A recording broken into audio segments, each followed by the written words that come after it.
சாய்ராம். எது உயர்ந்த பதவி? படித்து நல்ல வேலையில் இருப்பதா, இல்லை சர்க்கார் வேலை பார்ப்பதா?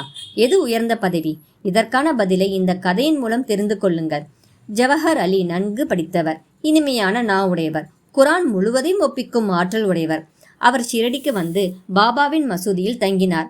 அவருடைய இனிமையான வாக்குகளால் மக்களை கவர்ந்தார். பாபாவை தன்னுடைய சீடர் என்று கூறத் தொடங்கினார்.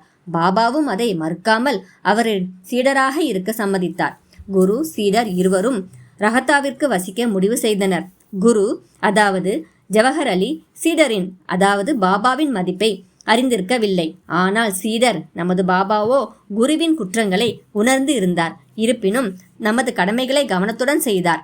இதற்கு இடையில் பாபாவின் அன்பு சீடர்கள் பாபா அவர்களை விட்டு ரஹத்தாவில் தங்கியிருப்பதை விரும்பவில்லை. எனவே அவர்கள் கூட்டமாக சென்று பாபாவை ஷிரடிக்கு அழைத்தனர். பாபாவோ ஜவஹர் அலி ஒரு கோபக்கார பக்கிரி, அவரை விட்டு வர முடியாது என்று கூறிக்கொண்டிருந்தார். இதை கேட்ட ஜவஹர் அலி அவர்களை கோபித்து கொண்டார். சில விவாதங்களுக்கு பின் குரு சீடர் இருவரும் ஷீரடிக்கு திரும்பும்படி தீர்மானிக்கப்பட்டது. பாபா தன் கடமைகளை செய்து கொண்டிருந்தார். அப்போது தாத்தையா கோத்தே, காஷிநாத் போன்றவர்கள் தேவிதாஸ் முன்னிலையில் ஜவஹர் அலியை கொண்டு வந்தனர். இங்கு தேவிதாஸ் பற்றி நான் சொல்லியே ஆக வேண்டும்.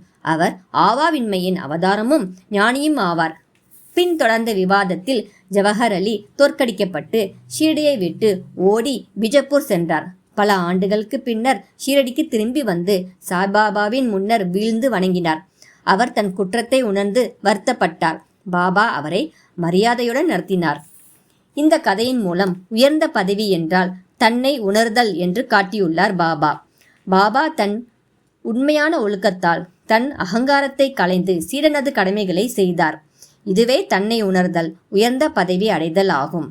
இது ஹேமந்த் பந்த் எழுதிய சாய் சத் சரிதம் என்னும் புத்தகத்தில் அத்தியாயம் 5 உள்ளது. ஓம் சாய்ராம்.